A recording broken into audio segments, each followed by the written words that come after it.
नमस्कार, मी नेहा. न्यू स्वाद रेसिपीजमध्ये आपलं सर्वांचं मनपूर्वक स्वागत. आज आपण बनवूया सगळ्यांची ऑल टाईम फेवरेट अशी चमचमीत पावभाजी. चला तर मग रेसिपीला सुरुवात करूया.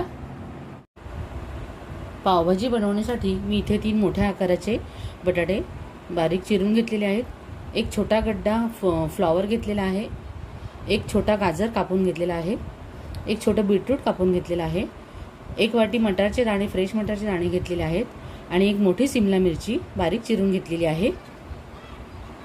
3 मोठे कांदे बारीक चिरून घेतलेले आहे आणि 4 मीडियम साईजचे टोमॅटो ते बारीक चिरून घेतलेले आहे.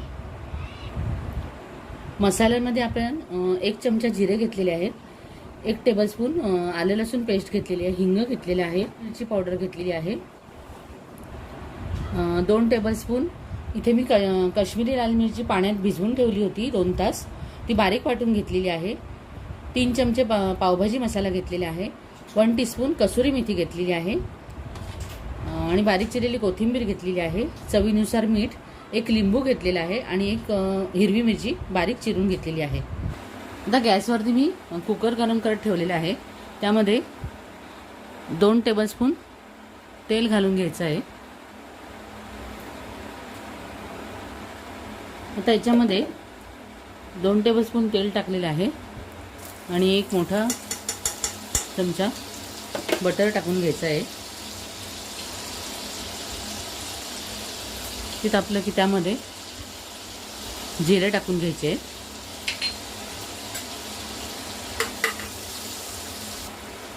जिरे आता छान तडतडले आहेत. त्याच्यामध्ये आपण या सगळ्या आता भाज्या टाकून घ्यायच्या आहे. बटाटा, फ्लॉवर, गाजर, बीट, मटारचे दाणे. आता हे सगळं आपण छान मिक्स करून घ्यायचं आहे आणि 2-3 मिनिटं छान आपण याला परतून घ्यायचं आहे. आता याच्यामध्ये मी चवीनुसार थोडंसं मीठ टाकून घेणार आहे. जास्त मीठ टाकायचं नाही आहे.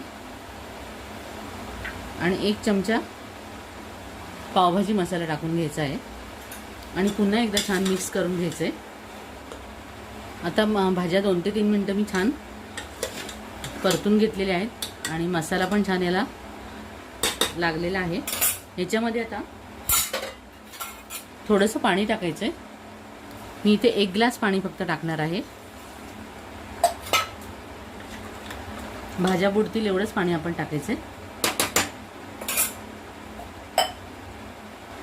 1 ग्लास आणि अजून थोडंसं पाणी मी वरती 1.25 ग्लास पाणी मी याच्यात टाकलेलं आहे.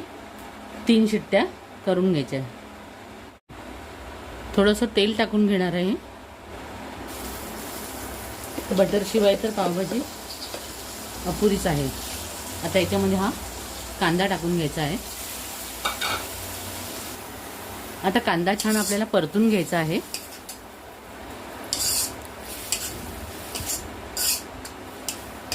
थोडासा गुलाबी रंग येईपर्यंत आपण छान त्याला परतून घेऊया. शिमला मिरची टाकून घ्यायची,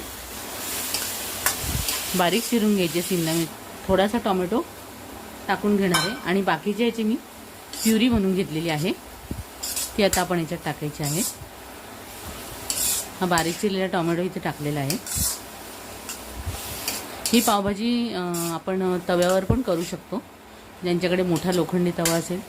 माझ्याकडे ही मोठी कढाई आहे लोखंडाची, त्याच्यामध्ये मी करून घेते.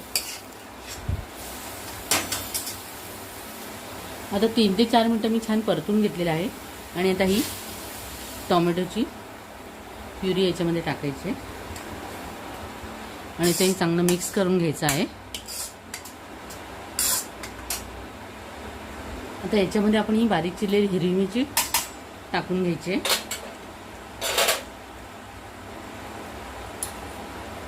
आलं लसूण पेस्ट,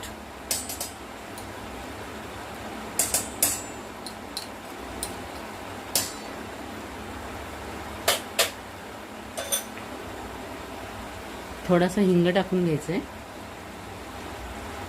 1 चमचा लाल तिखट घेतलेला आहे. हे माझं बेडगी मिरचीचं तिखट आहे. बेडगी आणि काश्मीरी लाल मिरची असं मिक्स तिखट आहे. आता इथे मी हे काश्मीरी लाल मिरचीचं भिजवून ठेवली होती ते तिखट घालणार आहे. मिरची वाटून घेतलेली आहे मी. हे 2 टेबलस्पून याच्यात घालणार आहे. 2 चमचे पावभाजी मसाला. मी इथे कसुरी मेथी घेतली आहे. ती अशी हातावर चोळून घ्यायची, त्याच्यामुळे खूप छान चव येते भाजीला.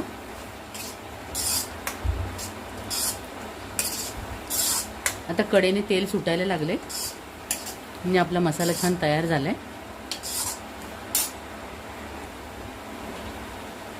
आता याच्यात थोडीशी कोथिंबीर घालून घ्यायची.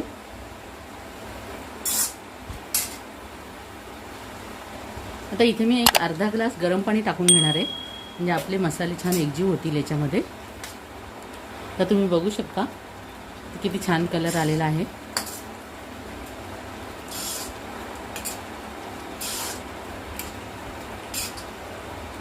आता 2-3 मिनटं हे उकळत आहे, तोपर्यंत आपण आपल्या भाज्या मॅश करून घेऊया.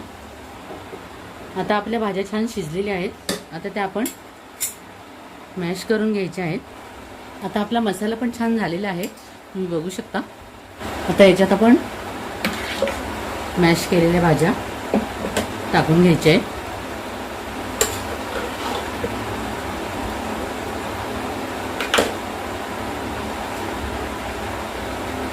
आता आपल्याला या भाज्या छान मिक्स करून घ्यायच्या आहे. त्यानुसार मीठ टाकून घ्यायचं आहे. आपल्याला याची कन्सिस्टन्सी ॲडजस्ट करण्यासाठी ते थोडंसं पाणी टाकून घ्यायचं आहे. ही कुकरमध्येच भाज्या होत्या, त्याच्यातच मी पाणी टाकून घेतलेलं होतं. गरम पाणी टाकून घेतलेलं आहे.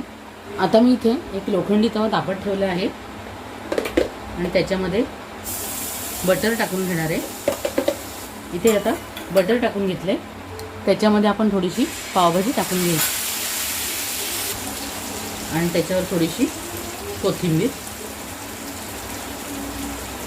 आणि आता हा पाव छान आपण भाजून घ्यायचा आहे. आता आपले पाव छान तयार झालेले आहे, ते आपण काढून घेऊया. आपली चमचमीत अशी पावभाजी तयार झालेली आहे. तर तुम्ही नक्की ट्राय करून बघा आणि तुमच्या कमेंट्स मला कळवा.